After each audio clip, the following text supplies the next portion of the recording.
Hey, folks, the Rick Allen appeal has been filed, and it contains the things that we knew would be in there.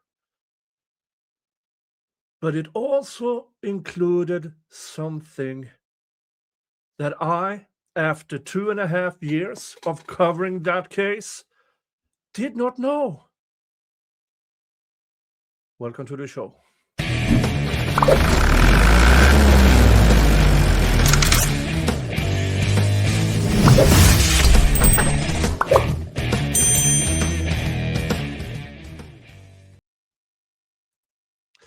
In the weeks leading to the homicides, Abby had been talking with the boy, Logan, and meeting up with him a few times. She kept this relationship secret from her family.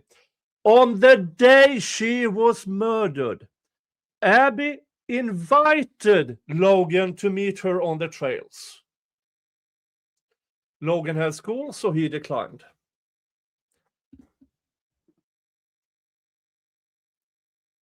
I didn't know about these two texts.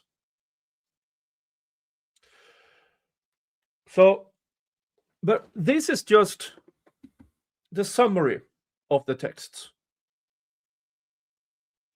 Did Abby tell him, hey, we are meeting with a boy, which was Keegan Kline, and or to be hello, Mr. Jingles. Keegan Kline's alias. You know, Keegan Kline, the groomer who Detective Holman knew was grooming these underage girls, and then let him go and let him continue with his crimes for 3.5 years. Which brings us to the question, how much did Logan know? How much? How? Apparently he had school, Logan. But then she's missing to his dad. And remember, his dad, Brad Holder, claimed that he never met Abby. Something that was false. In the first interview back in 2017, he claimed he never met her. He knew about her, never met her. In follow-up, after the state destroyed the evidence or the interview, the recording, all of a sudden Brad Holder admits that, well, he met her once, and then all of a sudden he met her at least twice. So we have Brad Holder lying. We have Logan with communications with Abby on the day of the murder. What else did Logan tell his dad? What else are we missing here? And another thing that is in this appeal, something that was, for me at least, unknown, is that Brad Holder's schedule at his employment would have had him out the door by 1:30. Yet he was clocked out over an hour later. There was no overtime. There was overlapping shifts at his place of employment. His key card, the thing what he uses to clock out, was hanging on a wall. One of these, you take it out, you clock in, you put it up again. Which means anybody at that place of employment had access to his key card, which weakens his alibi by claiming, oh, I was still at the plant when all of this took place. I could not have been doing anything. Well, apparently you could, because you could simply have asked a fellow, hey, I forgot to clock out. Can you clock out for me? And his key card would have been there. And somebody else just, yeah, I'm clocking out right now. Yeah, thank you.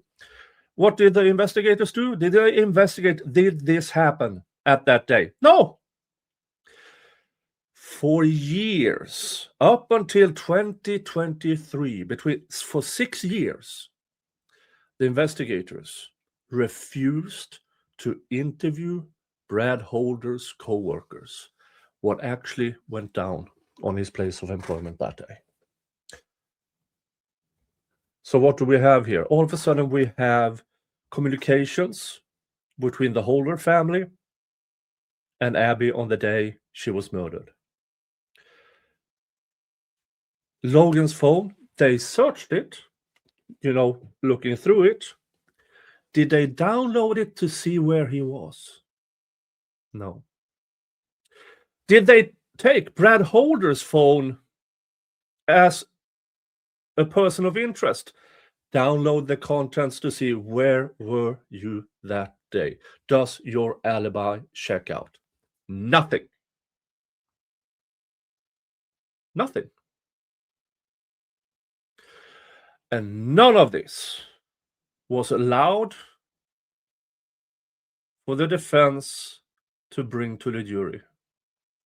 The absolute failure of the investigators.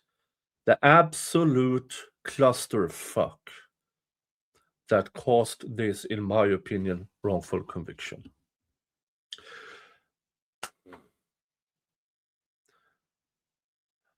The appeals brief is excellent, folks. But it's also limited. They only had 24,000 words. So they chose 3 main areas of appeal. The search warrant, that Detective Liggett lied to the judge. And I'm not saying, oh, he just didn't say all the facts. No, he actively lied to the judge to get a search warrant. The second area is, of course, the confession.